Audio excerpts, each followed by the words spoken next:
This is Mikey Mason, and you're listening to Why We Game.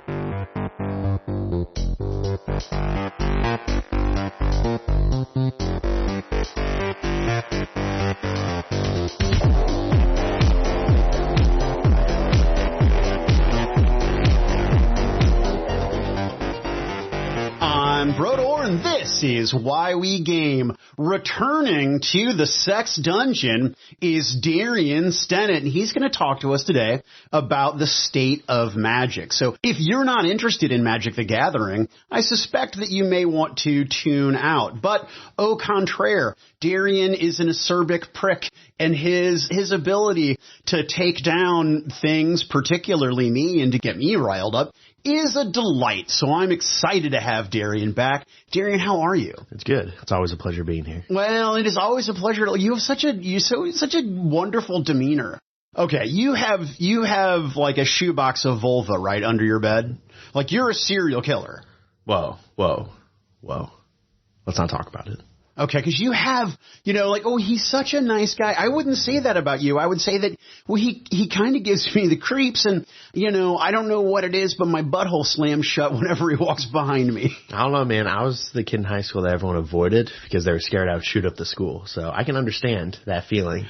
I am not proud of this. Actually, you know what? I'm not even going to tell this story on the mics because it's too damning. But in high school, that kind of shit hadn't happened when I was a kid, but I suspect if you took a poll in some circles, I may have been on that list as well. Yeah. Right. So any which way, we're going to talk about Magic the Gathering today because it came to this broadcaster's attention that the Magic the Gathering Pro Tour is no more. Now, aside from not giving a fuck, Derian, what kind of impact do you think that's going to have big picture to the hobby? Well, so they kind of pushed it mainly when COVID was a thing. The MPL, basically they selected 32 players to be under their payroll and do content creation and run tournaments and do all that stuff with their payout going to them. I guess now that organized play is starting to open back up again and things are starting to go back kind of normal, they want to dedicate that money somewhere else. So they're just cycling then. They're just reallocating funds from something that during the pandemic that didn't work. So is someone still going to be able to make a living playing Magic? So in their announcement, they canceled the MPL and they basically just said Magic Pro is not going to be a career-worthy path, essentially, meaning WotC's not going to pay for pros anymore. They're not going to give money to pros. If you really want to be a pro and make a career out of it, you're going to have to grind a lot of pro tours and GPs to make prize money. But that's not very likely. Or be a content creator and stuff like that. So it seems like Wizards just doesn't want to pay for pros anymore.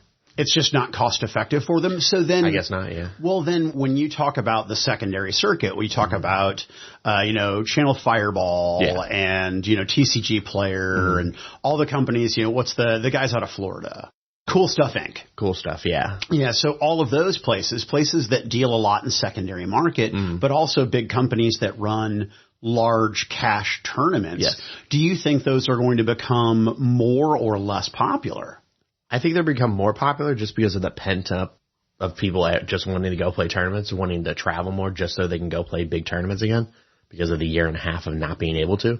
I think it'll be better. I think there'll be a bigger turnout, and then maybe it'll go back down again. I'm not sure. Let's just say hypothetically, setting the pandemic aside, assuming that the pandemic didn't happen, do you think dissolving the Pro League under those conditions would have increased attendance to tournaments anyway? Do you think it's going to make people feel they have a greater chance at being competitive? I think it'll make them think they have a greater chance since Magic is not, or Wizards is not hand selecting people to be a part of their group. Now you can just go be great and do awesome stuff and be a pro. But I don't know, man. I've never been interested in that dream. I've seen a lot of people very interested in the dream of being a pro and it just never works out for them. And my big thing is it's Magic.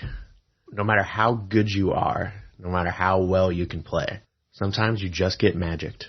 You just lose the game because of variance. I've lost, I bubbled many top eights, not getting in the top eight because my deck failed me. Just how it is.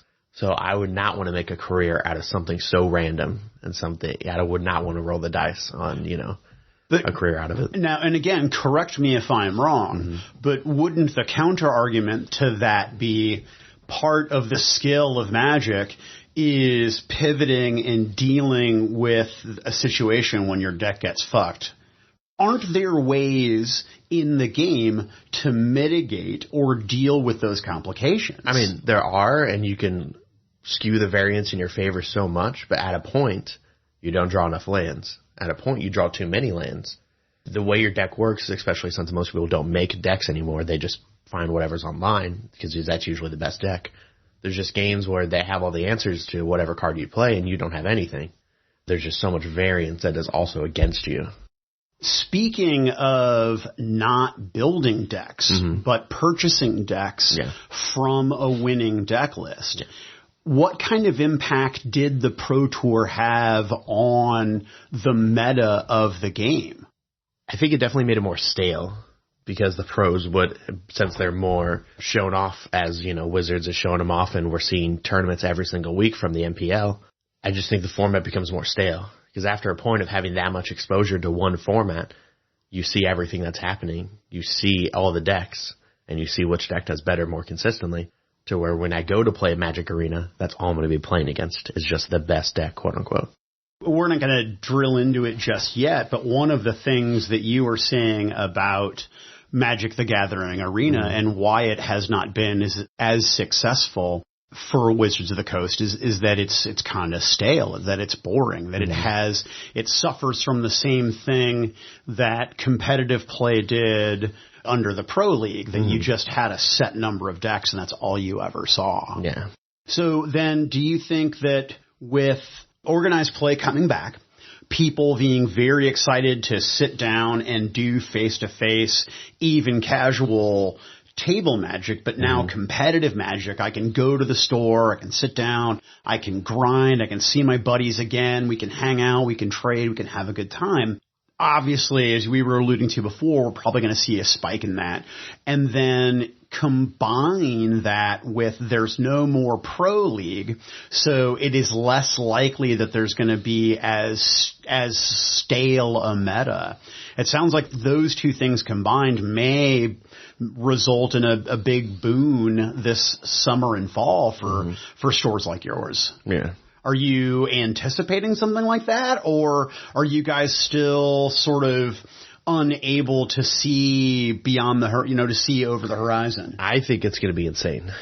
I think there's going to be people who just want to play cards just to play cards because I haven't played it for a year and a half. So I think for the first couple months at least, it's just going to be a boom of people just wanting to come do whatever, literally whatever, to play cards. Is there quality product releasing? I know you were saying today before we started recording that a customer was messaging you on your phone about trying to get pre-order some product. Do you think that the product that is coming out as well is ready for the challenge, meaning that is it good enough to retain the people that it's going to attract back to the game? I think so. So I don't get excited about most products because most products don't do anything for me. And this is why I ask you this sort of question, because we could have whatever you find the most sexually alluring of things right in front of you, and you would say, oh, that's pretty cool. Yeah. So, no. If it's something that moves your needle, I'm interested. So this set actually excites me. It's called Modern Horizons 2. We've only seen half the spoilers so far because this week is the week of spoilers, so we're still in the middle of it. It's just powerful cards. Stuff that's going to be good for modern format, which is what the whole set's about. And they can't hold their breath and say Commander is not going to have some love here too. So cards are not even going to be good in modern, but they printed it just for Commander. Because, last time we had you on the show, you talked about that and about how, if I recall correctly, traditionally when they make a Magic set, it is geared towards standard format, but they're moving away from that and going to a more Commander-based sort of thing. It's the moneymaker. Right. In terms of paper Magic, and I guess most Magic in general, Commander just makes the most money.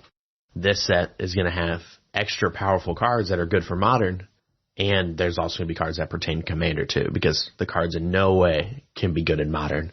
Right, but that is, and again, I don't want to tread a topic that we did last episode, but that is something that is indicative of recognizing the existence of the secondary market. Yes, absolutely. Which they'll deny is the case, but the insane part about it is this set is so much more expensive than the last Modern Horizons set.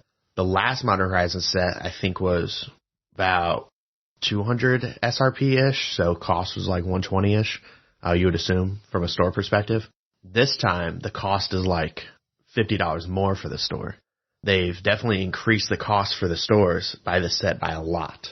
Do they have a suggested retail price for the product, or is it something that... Okay, so they have set a price to you. Yes. This is what it's going to cost. And the cost of the product, I must assume, is not based on the production cost. I can't imagine it is that much more expensive to produce the cardboard and cellophane and paper of one set to the next. Again, I don't know the stats. I could be wrong. Yeah. I'm pulling that out of my ass, but I would be very, very surprised to think that it's that expensive for them. I don't know. It doesn't make sense to me why it costs that much more. So then so the product is coming out and they say, I'm just going to pick a number. I'm just going to say, we're charging you $170 per box. That's cost, right? Directly to you from the Watsies. Sure. And then you have to decide what you're going to charge per pack. And how do you determine that? If the manufacturer does not provide you with a suggested retail price, I don't want to put you on the spot, but you're the magic guy for the collector store. Yeah. How do you figure that out? So we have been generally just going based off market. We just check multiple sources, see where everyone's at, and then we post it for a price. You know, if it sells super fast, we might go up a little. If it sells, pretty slow, we'll just sit back on the price. Do you guys order extra boxes to just forget about and then go back 12 months later and think? It all depends on the set. Sometimes we might do that, depending on what it is, but usually we just get as much as we can. And then we'll see how fast it sells. Sometimes we just have it for a long time because it didn't sell that fast, and then it starts going up. Years ago, when I first started as a retailer in the industry, you could pretty much order Magic when you wanted to get Magic. Yeah. And then the whole Fallen Empires debacle happened. Yeah. And actually, that was long before I even got into retail. But it was much easier at the beginning of my retail experience to get product. But then it really felt like toward the end of my experience working in retail that I can't explain how it works, because there was never enough product until there absolutely had to be more product. And then miraculously, WotC always had more product. There was never enough to order. Yeah. And yet it was very rare for there not to be enough in the market someplace. Yeah. And is that still the case? For the most part, yeah. I mean, we try and get as much as we can, but WotC only gives us so much. But I don't think it miraculously shows up anymore because their printers are so full of stuff. They just can't keep printing more, because I can list 5 sets that need to be reprinted just because they're way too much. They shouldn't be worth this much, and they just need to be reprinted. But when is WotC going to get them on the printer? Right. Well, and I am by far not an expert, but my understanding is that there are only several, a handful or so of companies in Asia that actually can print cards like that. And so it's very, very tough when there's a long queue and there's a global pandemic. So interesting. Makes it rough. What? And WotC tripling their amount of SKUs they produce every year and stuff. That doesn't help them either. Yeah. I'm sure. Are you guys, we were alluding to organized play earlier. You guys are going to start running tournaments and things at the collector store when? Mid-June. In mid-June, yeah, okay. So the 11th is the pre-release of Modern Horizons 2. So we're going to start there and then just go from there. That's fantastic. Yeah, I figured that would be like the opening bang. Of, I love it, yeah. Are you guys doing any, because this will be out long before June 11th, do you guys have any special promotions or anything that you have that you're ready to announce? Not right now. We're still figuring out how our event schedule is going to work out. You're like, we're going to open our doors and we're going to have product and you're going to be able to come in and game. And, after pandemic, that should be good enough. Well, also the exciting thing is Wizards of the Coast would give us every 3 months when a new set comes out, they give us a bunch of promo packs that we can hand out, which are basically like special booster packs. Well, we didn't run events for the whole year and a half, so we just hoarded them. Oh, sure. So you've got a ton of promo product to give away or hand out or what have you. That's kick-ass. So, are you guys going to go back to... I mean, obviously, you're not jumping in with both feet, right? You're not going to be doing, oh, hey, we're running Yu-Gi-Oh! Events, and every day we're doing something, Well, we only did Tuesday, Wednesday, and Friday event nights and Saturday mornings. We're probably still going to have that schedule.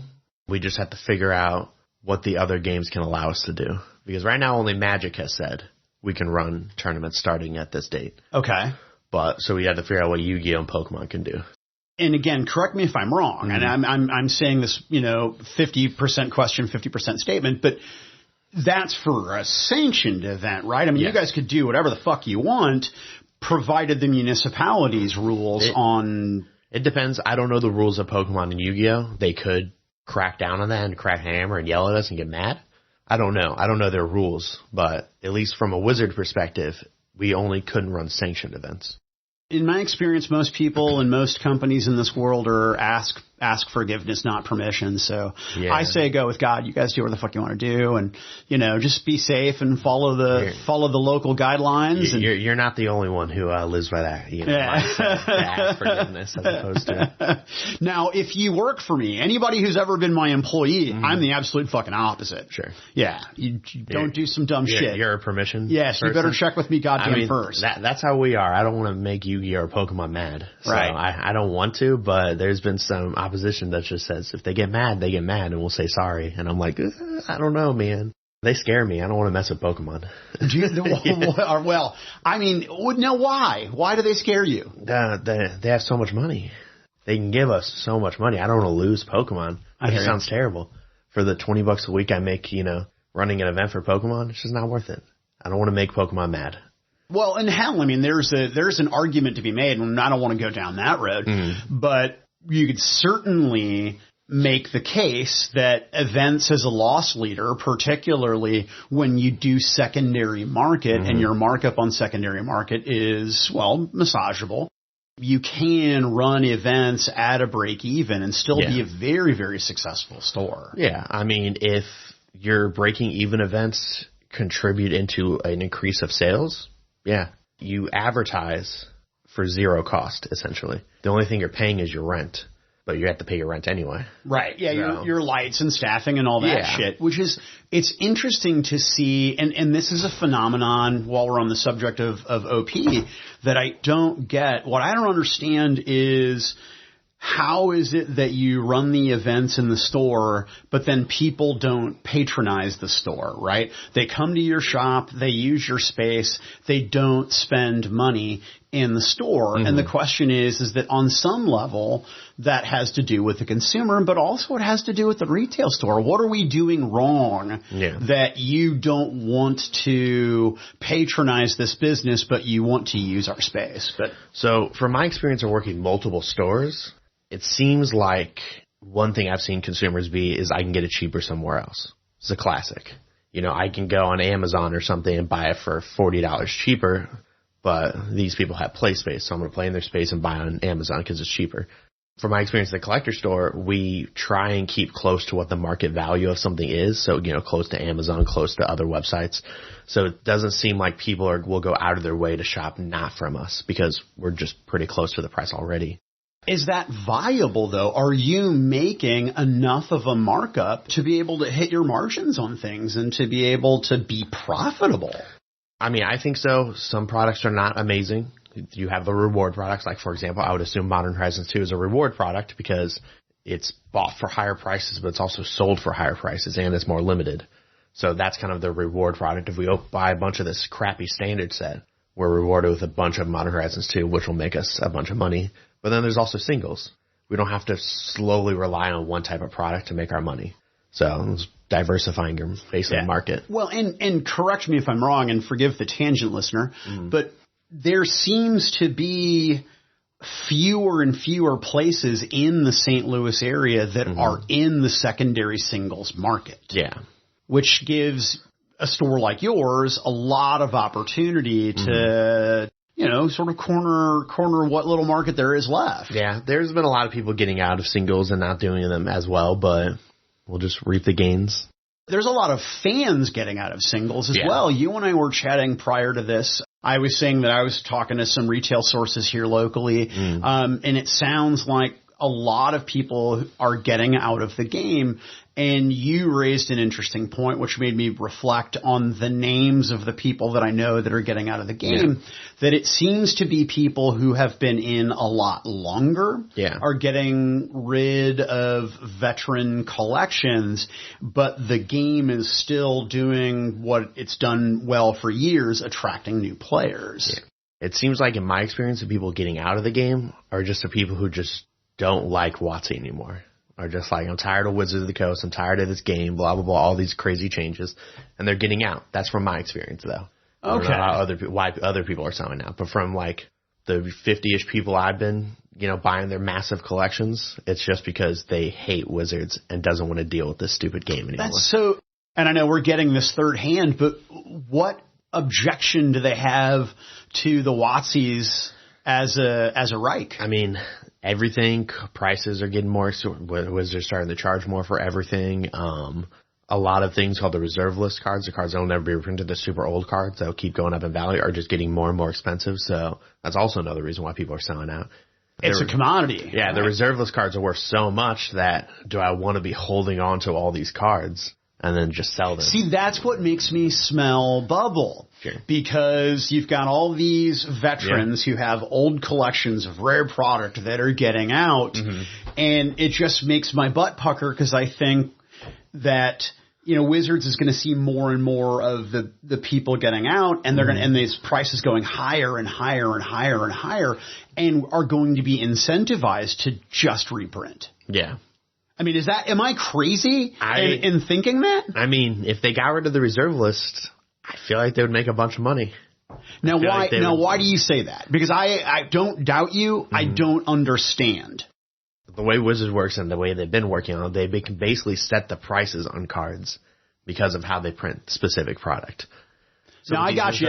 We talked a little bit about that last time, They can pay attention to the value of the card and print just enough to keep it almost similar but still decrease the value to make it worth buying.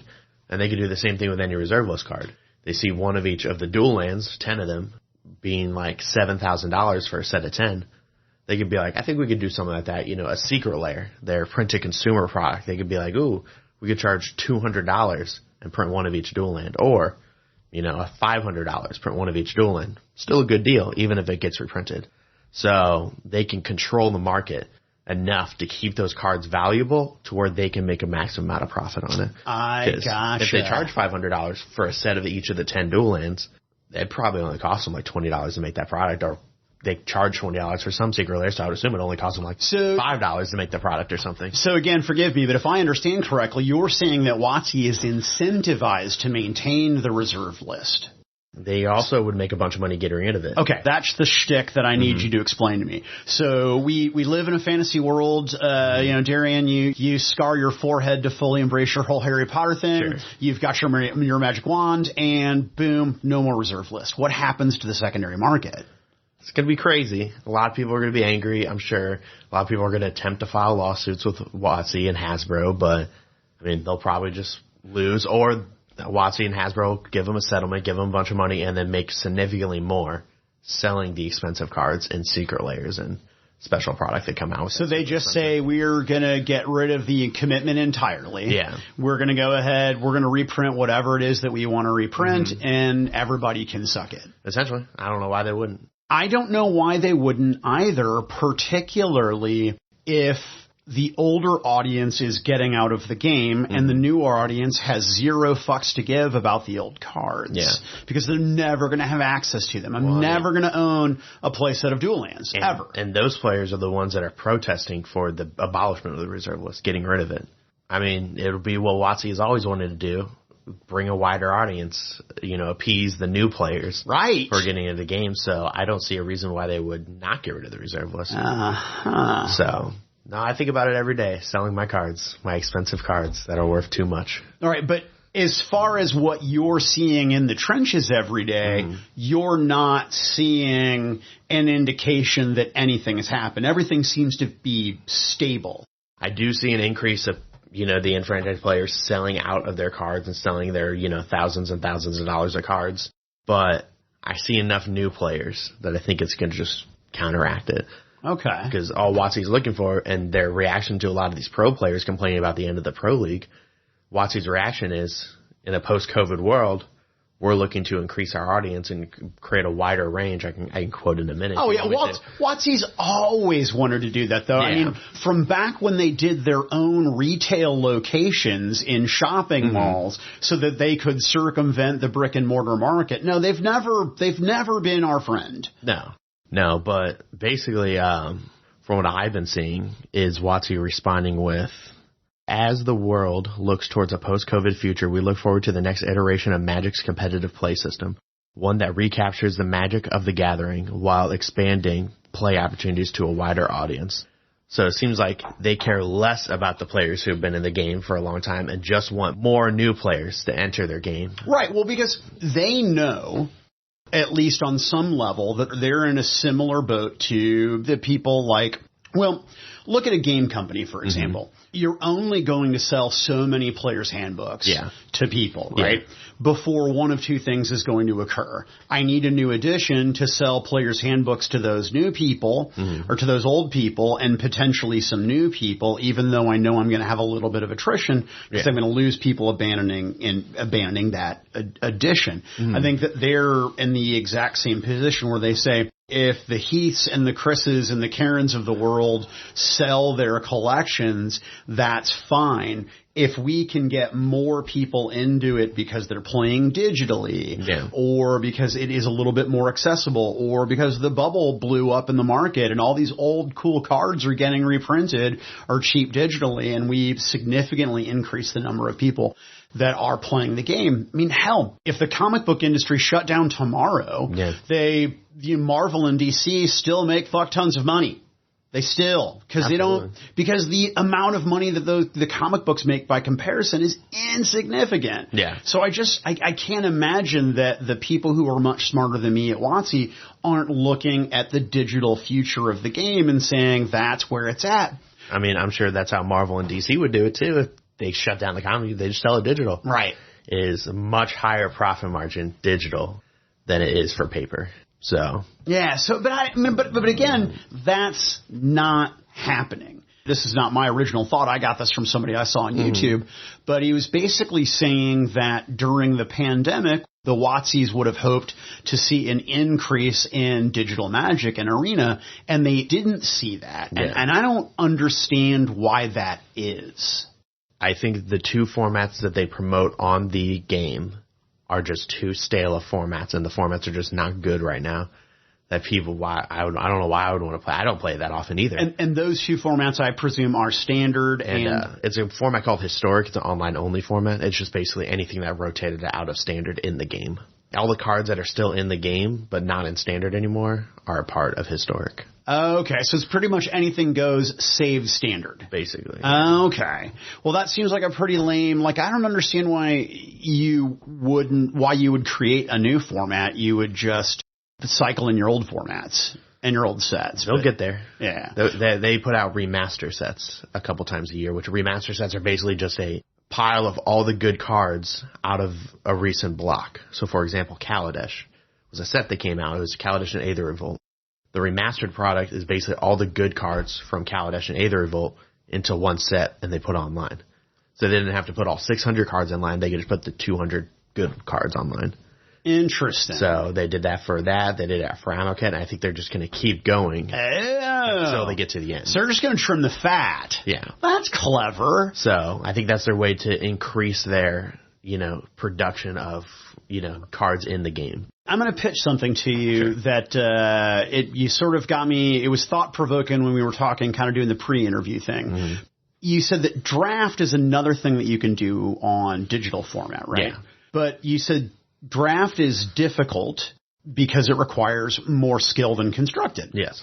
I was flummoxed by that because I always assumed that constructed is going to be more expensive than draft, but then you pointed out with digital that's not necessarily the case. Mm-hmm. Well, to enter in a draft, you have to pay for the event, and you play in the tournament. While constructed, when you build the deck, the events are free. Most of it, you could just play ranked and play free. For constructed, you can't do that for draft. The only way you can draft is by packs. By, buying into the event. So it costs you money and it requires more skill. So you've got a double whammy. Yeah, and the gameplay for most people is less high power than constructed play. So people who want higher power games don't like draft because you're playing with commons and uncommons out of the set. The game is less powerful, so some people just don't like it because it's just the more basic, primitive version of Magic. Right. And a lot of people do like that. They like just playing these okay cards that would never be constructed it's because they drafted it and they needed a dude or they needed a removal spell. I ran a lot of FNM when I worked for Miniature Market, both draft and standard concurrently. And, I always wondered why you had two distinctly different groups of people that very seldom did they mix. There was very little overlap between the people that played standard and played draft, unless drafters were practicing for a tournament and so they played standard because they knew they were going to an event, the next weekend or whatever. But that makes a lot of sense. I had never really, as a guy who doesn't play the game and who's not plugged into the meta or the secondary market, that makes a lot of sense. The other thing that I think that makes digital fail, and again, this is just a theory, but you can't steal or leave your fucking garbage everywhere. And I feel like that is a thing that the community requires the ability to shoplift from your neighbor and leave your fucking garbage every goddamn place. And to shit yourself, as opposed to getting up and going to the bathroom. It's always a pleasure being on your show, Mike. I appreciate it. I knew this was coming. I'm not gonna lie. I knew you were talking about stealing, trash everywhere. How is it? Why? How do you do it? Okay, I'm sorry. I'm going to get you in trouble. I'm not trying to get you in trouble with your bosses, but card games all the time? Fuck! You just gotta be honest with them, man. That's what I do when I run an event, at the store. They leave trash. I'm like, hey, get your trash. And they're like, okay. And they pick it up, throw it away. And that's why you and Blumenkamp were always better at that gig than I was. Because for me, I would just be like, motherfuckers. Sure, you put on a face, you put on the retail face, try not to show your full emotions. So here's the thing. Yeah, Blumenkamp and I are just in that community. We don't need to put on a face. We'd be nice enough to where they don't hate us. Yeah. But we'll be honest. We'll tell them, hey, pick up your trash. Yeah. What are you doing? We see them steal. Hey, get out of here. I don't want you in here again. Or clean your pee. Or just don't pee. So you've been in the industry a lot longer than I have. I have never seen somebody defecate themselves in an event. So I've never been a part of that experience, but you've been there a lot longer. The amount of dude, I could do an expose on feces in the gaming industry. And the amount of feces that is everywhere. I believe it's everywhere. I believe you. And I have not experienced that personally. Oh my God. It's absolutely fucking disturbing. I think I know when you mentioned, I'm kind of like the serial killer type and people pucker their asshole whenever. That's probably why they don't shit themselves when they pucker their asshole. That makes a lot of sense. It's all coming together. That makes a lot of sense. Yeah. So what's going to be happening going forward with the collector store now that you guys are going to be doing events and now that there's a couple people in town that aren't selling Magic singles anymore? Sure. People aren't running events anymore. It seems like you guys are in the catbird seat. Hanging out, making money, and then in free time, look for ways to improve. Well, that answer sound canned. What? That answer sound canned. It sound stock. It sounded like you took it off of a shelf and you broke the seal on that answer. That wasn't a sincere answer. That was my sincere answer. And you're staring at my notes. You're making me nervous. I will be working 1,000,000 hours a week selling singles, running events, doing all that stuff. And in free time, I will look to improve the company the best I can. Look for future possibilities that we can make money even if events for some reason shut down again. The paper market dies. Look for ways to bring us to a level that even in the future will still be sustainable. Now, you sound like someone who's a long hauler in the hobby for sure, but you also sound like a long hauler as a professional, and I was under the impression that this is not something that you wanted to do long term. Well, it might not just be me, but while I work for the company, I will think about the next 10 years of the company. Even if I'm not there, I will think about how can they sustain themselves throughout the next, X number of years, even if paper magic died, tournaments weren't a thing anymore, stuff like that. I know you're being sincere, so I'm not going to make a joke about how I think you're full of shit. Sure. Because you're giving me some rare, sincere insight. Mm-hmm. And so I think that is a great place to stop. Derian, if people want to get cards from the collector store on the interwebs, where do they find you? We have a website, collectorstore.com, and we also sell on TCG Player, and you can find our store on TCG Player. Or if you live in the St. Louis area, they can find you... drive down the street, yeah. Right very, very cool. Well, Derian, thank you so much for your time. I appreciate it. I appreciate your expertise. Mm-hmm. And the next big thing that happens in Magic, we'll have you back on to tell me what the fuck. Sweet. Awesome. Rile each other up, get mad about feces. I'm in. God damn it.